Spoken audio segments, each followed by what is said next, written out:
More than 2,000 years ago, China was tearing itself apart. This was the Warring States period, an era of endless blood, shifting alliances, and ruthless kings who cared for nothing but power and territory. Cities were burned, families were destroyed, and ordinary people lived in constant terror. In this world of chaos, strength was measured by the sharpness of a sword and the cruelty of an army.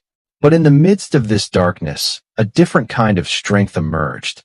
A strength born not from weapons, but from words, philosophy, and an unwavering belief in the human soul. This is the story of a man who dared to stand before bloodthirsty kings and tell them they were wrong. A man who argued that the heart of a human being is inherently good, and that true power lies in compassion, not cruelty. His name was Menku, but the world would forever remember him as Mencius, the second sage of Confucianism. But how did a boy born into such a brutal, violent world grow up to become one of the greatest philosophers in human history? The answer begins not in a royal palace or a grand academy, but in a small, humble home, shaped by the fierce love and unmatched wisdom of a mother. Mencius was born in the small state of Zhou. Tragically, his father passed away when he was just a young child, leaving his mother, Zhang Shi, to raise him all by herself. In ancient China, a widow raising a son alone faced immense hardships, poverty, and social isolation. But Zhang Shi was no ordinary woman. She was highly intelligent, deeply observant, and she understood a fundamental truth about human nature. We are deeply shaped by the world around us. She knew that a child's mind is like soft clay, easily molded by whatever it touches. Their very first home was located near a public cemetery. At first, it seemed peaceful enough, away from the noise of the city. But soon, young Mencius began to watch the funeral processions passing by every single day. He watched the families weeping, the professional mourners wailing in grief, and the workers digging graves in the cold dirt. Children learn by imitating what they see, and before long, Zhang Shi noticed her little boy playing a strange, disturbing new game in the yard. He was kneeling in the dirt, crying loudly, and pretending to bury the dead. He was mimicking the professional mourners and the weeping relatives he saw daily, making rituals out of sorrow and death. Zhang Shi watched her son from the doorway, her heart sinking with anxiety. She shook her head and thought to herself, "This is absolutely no place to raise my child. If he stays here, he will grow up thinking that grief, death, and ritualistic crying are all that life has to offer. He will become desensitized to sorrow, or worse, grow up with a morbid mind." Without any hesitation, she packed up their few earthly belongings, loaded them onto a small wooden cart, and moved them far away from the cemetery. She was determined to find a place that would inspire life, not death. Their second home was located in the heart of a bustling marketplace. Zhang Shi hoped this livelier environment would be better for a growing boy, perhaps teaching him about human interaction and community. However, the marketplace was filled with loud merchants, greedy traders, and dishonest negotiators shouting at each other from dawn till dusk. It was a place where people argued over pennies, cheated each other for profit, and valued money above all else. Once again, young Mencius did what children do best. He adapted to his environment. Within weeks, the little boy stopped looking at his books entirely. Instead, he started practicing the art of the street deal. He began pretending to buy and sell goods in the front yard. He would shout out fake prices, boast about the quality of imaginary products, and learn how to hustle, argue, and trick people out of their money, just like the street vendors outside his window. Mencius gasped in absolute shock. He fell to his knees, terrified by his mother's sudden action, and cried out, "Mother, why did you do that? What did I do wrong? Why did you destroy your hard work?" Zhang Shi looked down at him, her eyes sharp, intense, and commanding. She pointed to the ruined, severed fabric on the floor and spoke words that would echo in his mind for the rest of his life. Your neglect of your studies is exactly like me cutting this cloth. A person becomes noble, wise, and successful through the slow, steady accumulation of knowledge, thread by thread, day after day. Just like this fabric, it takes days, months, and years of hard work to build a proper mind. But when you give up, when you become lazy, distracted, and skip your lessons, you destroy everything you have built in a single moment. You cut the threads of your own future. If you do not study now, you will end up either as a common laborer serving others, or worse, a thief with no morals, because you lack the wisdom to guide yourself. The lesson hit Mencius like a thunderbolt. He looked at the ruined cloth, and then at his mother's tired hands. He realized the immense sacrifice she was making for him, and the ultimate danger of his own laziness. He understood that education was not a chore, but a lifetime masterpiece that required every single thread. From that exact day forward, Mencius never neglected his studies again. He studied morning, noon, and night with an unquenchable thirst for knowledge. He eventually left his small hometown to study under the grand disciples of Confucius's own grandson, mastering the deep arts of philosophy and governance. The boy who used to play in the cemetery and hustle in the marketplace was gone forever. In his place stood a brilliant, fiercely disciplined young scholar, ready to change the course of history. Imagine walking through a peaceful village on a quiet afternoon. Suddenly, you hear a splash, followed by a terrifying sound. A tiny child has tripped and fallen into a deep, dark water well. In that exact split second, before you even have time to think, what happens inside your heart? You do not stop to ask who the child's parents are. You do not wonder if saving the child will make you famous, or if letting the child drown will ruin your reputation. Instead, your heart instantly leaps into your throat. You feel a sudden, overwhelming wave of panic, fear, and pure empathy. Without a single thought of profit or loss, your body moves on instinct to save that innocent life. This famous example was used by Mencius over 2,000 years ago to prove one of his most revolutionary ideas. Human nature is inherently good. To understand why this idea was so shocking, you have to understand the world Mencius lived in. During the Warring States period, China was drowning in blood and cruelty. Emperors and kings believed that people were naturally evil, greedy, and selfish. They believed that the only way to control human beings was through fear, harsh punishments, and strict laws. But Mencius stood before these rulers and looked at the world differently. He argued that just as water naturally flows downward, the human heart naturally flows toward goodness and compassion. He believed that every single person is born with the seeds of righteousness already inside them. According to Mencius, we are all born with 4 fundamental emotional seeds. The first is the feeling of compassion, which is the root of benevolence. This is the instinct that makes you feel pain when you see another human being suffering. The second is the feeling of shame and dislike, which is the root of righteousness. This is the inner voice that makes you feel uncomfortable when you see an injustice, or when you are tempted to do something dishonest. The third is the feeling of respect and courtesy, which is the root of propriety. This is the natural urge to be polite, to respect our elders, and to live harmoniously with others. And the fourth is the feeling of right and wrong, which is the root of wisdom. This is our natural moral compass, the ability to know truth from lies. Mencius compared these 4 sprouts of goodness to our physical limbs. Just as we are born with 2 arms and 2 legs, we are also born with these 4 moral qualities. They are not something we learn from books or teachers. They are part of our biological DNA. But if human beings are naturally good, why is there so much evil, hatred, and corruption in the world?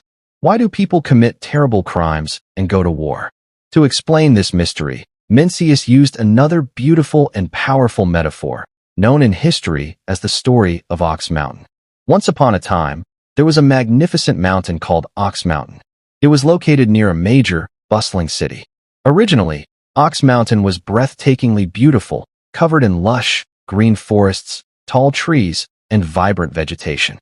But because it was so close to a large city, people began coming to the mountain every single day with sharp axes.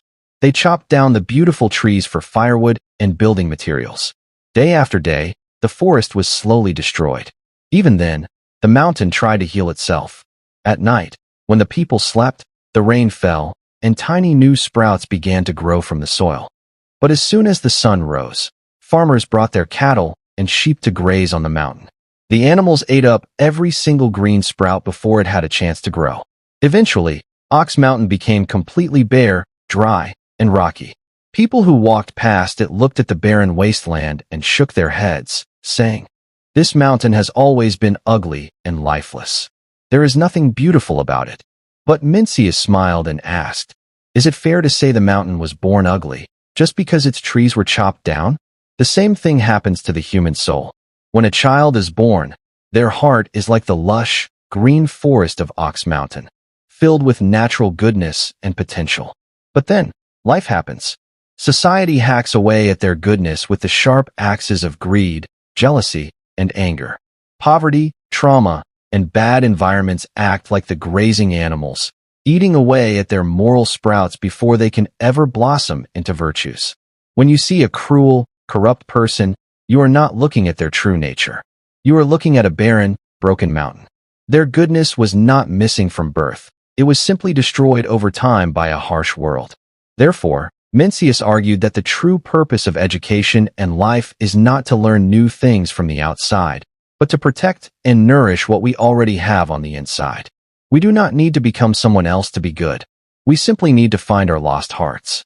This philosophy was incredibly hopeful. In an age of total darkness, Mencius told the world that no one is beyond saving. Every criminal, every tyrant, and every ordinary citizen still carries a spark of the divine within them.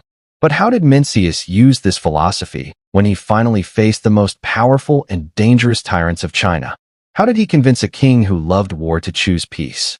That is a journey that took him from palace to palace, risking his life to protect the innocent. With his mind sharpened by years of intense study and his heart deeply rooted in the belief that human nature is good, Mencius was finally ready to face the world.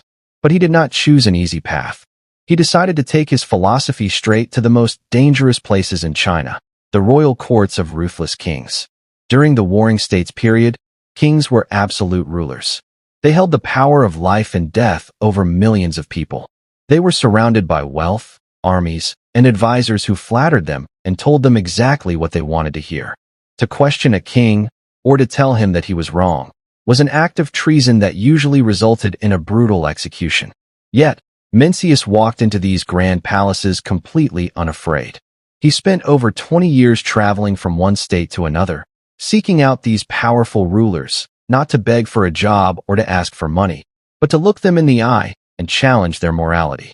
One of his most famous encounters was with King Hui of the state of Liang. King Hui was a powerful ruler, but he was frustrated. His state was struggling, and his military campaigns were not as successful as he wanted. When Mencius arrived at the palace, the king welcomed him and said, "Venerable sir, since you have traveled 1,000 miles to come here, you must have some wisdom on how I can bring profit to my kingdom." Mencius looked at the king and immediately recognized the toxic mindset that was destroying China. He did not politely agree. Instead, Mencius responded with a powerful rebuke that shocked the royal court. He asked, "Why must your majesty speak of profit? If a king asks how to profit his kingdom, the nobles will ask how to profit their families, and the common people will ask how to profit themselves.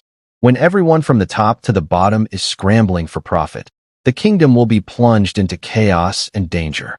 Mencius explained to King Hui that true security and greatness do not come from chasing money or territory. He argued that if a king puts profit before righteousness, his people will eventually turn against him. Mencius said, "There has never been a benevolent person who abandoned his parents, and there has never been a righteous person who put his king last. Your Majesty should speak only of benevolence and righteousness. Why is there any need to speak of profit?" This was a revolutionary lesson for a ruler. Mencius was trying to teach the king that a nation's economy and stability are not built on greed, but on the moral character of its leader. If the leader is compassionate, the people will be loyal, and the country will naturally prosper. On another day, King Hui was standing by a beautiful pond in his royal gardens, looking at his expensive, exotic animals, and fat deer. When Mencius walked up, the king bragged, "Do wise and good men also enjoy things like this?" Mencius replied with a sharp truth, saying, "Only wise men can truly enjoy these things. If a ruler is cruel, even if he has the most magnificent parks and birds, he cannot truly enjoy them because his people hate him so much that they wish for his destruction."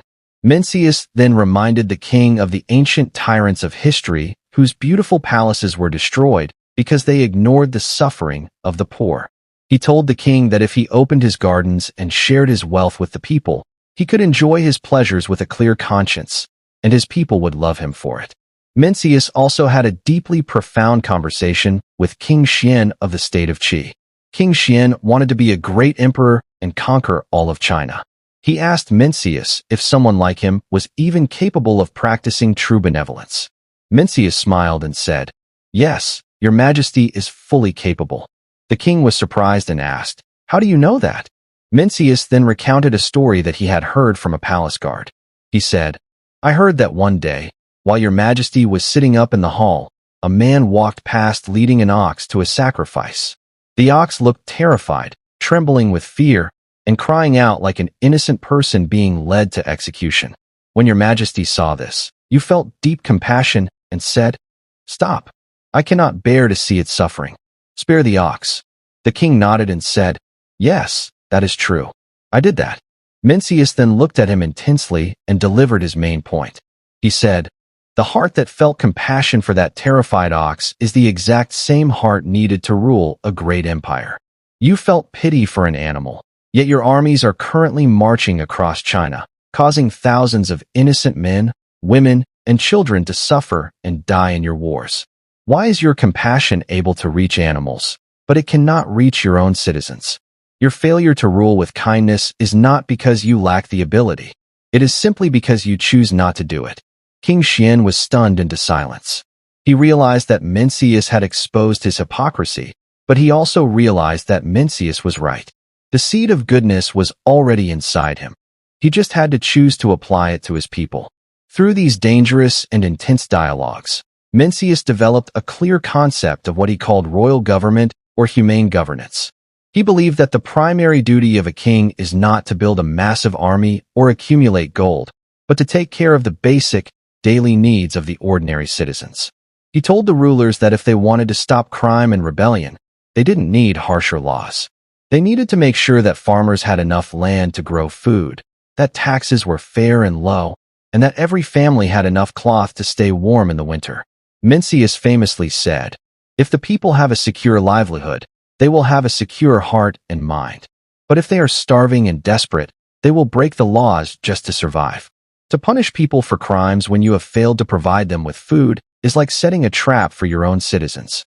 Mencius was a master of using sharp wit, historical facts, and powerful metaphors to pierce through the arrogance of royalty. He risked his life with every conversation, treating kings not as gods, but as human beings who had a responsibility to the divine and to the public.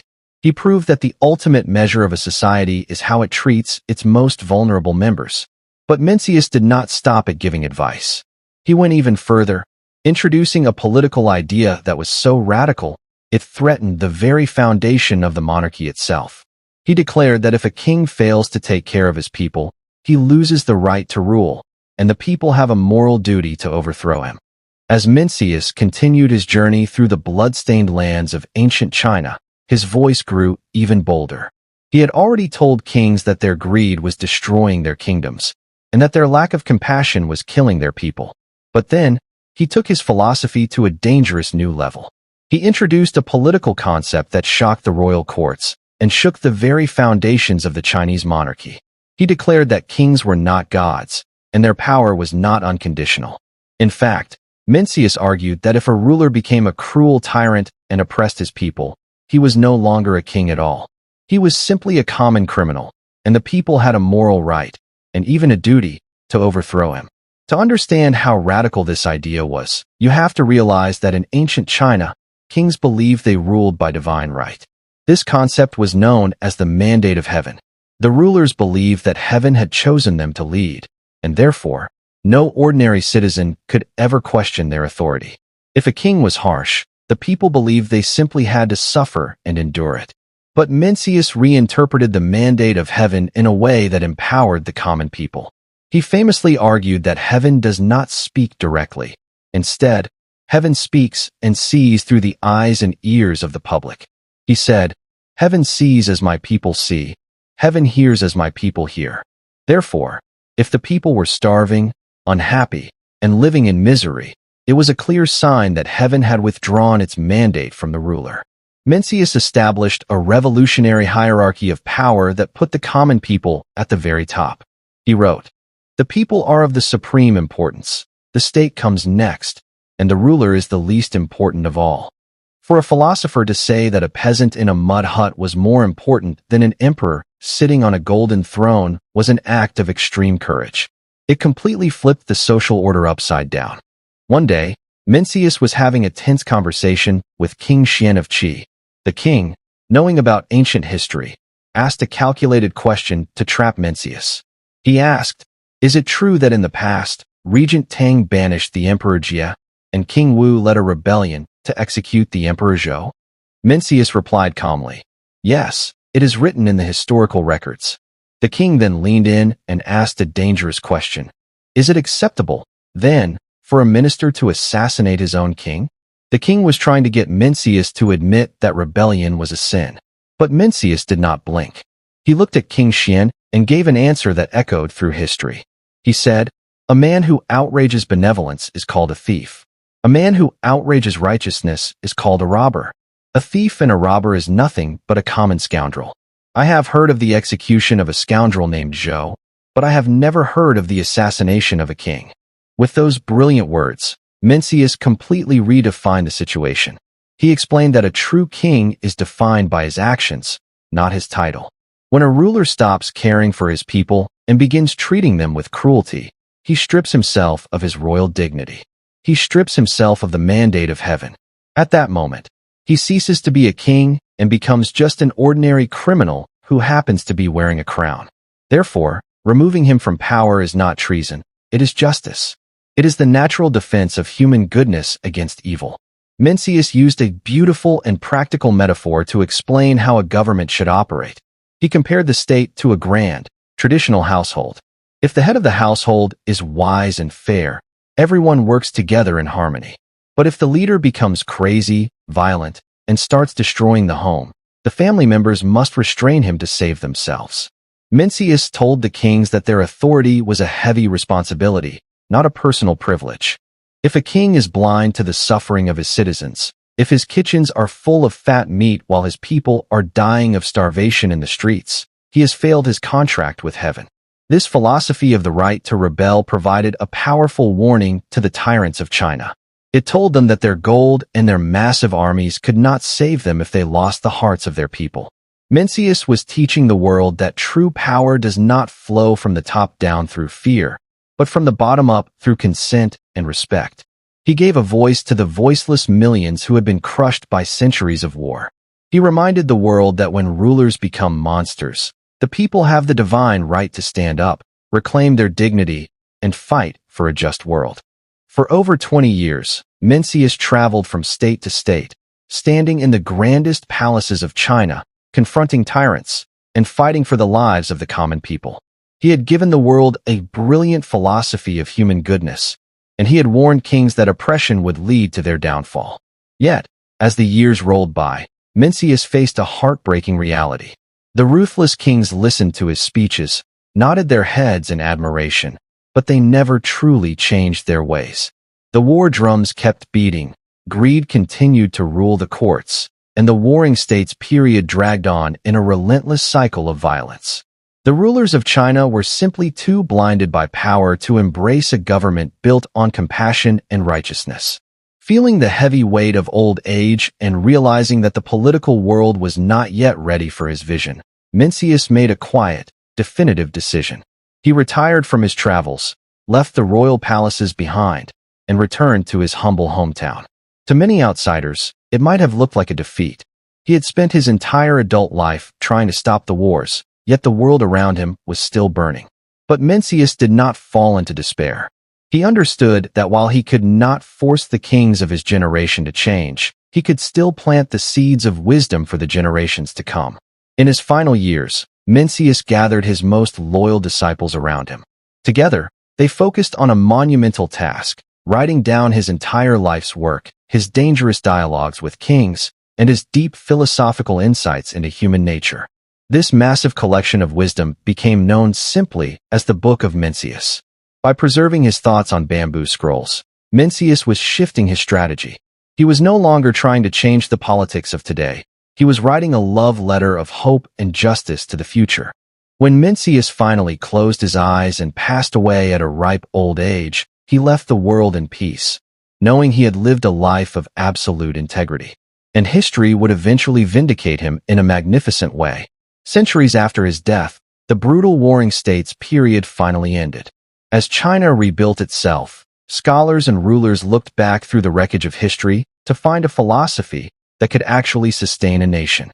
They rediscovered the teachings of Confucius, but it was the voice of Mencius that gave those teachings a heartbeat.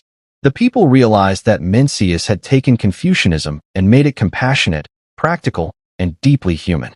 His radical ideas, that human nature is born good, that leaders must serve their citizens, and that a tyrant deserves to be overthrown, became the core values of Chinese culture. The little boy whose mother had moved 3 times to find a proper environment was formally awarded the highest title of honor. The world bestowed upon him the title of the second sage, placing him right next to Confucius himself. For the next 2,000 years, every single scholar and emperor who wanted to rule China had to master the Book of Mencius. Mencius's journey teaches us an eternal lesson that still matters today. It tells us that true greatness is not measured by the battles you win or the immediate wealth you accumulate. True greatness lies in your unwavering courage to stand up for the truth in a world filled with lies. It lies in your choice to protect the vulnerable, to believe in the natural goodness of the human soul, and to nourish the moral sprouts inside your heart, no matter how harsh the environment becomes. Mencius proved that a single voice, rooted in righteousness and backed by the fierce love of a mother, can echo across centuries and permanently change the course of human history.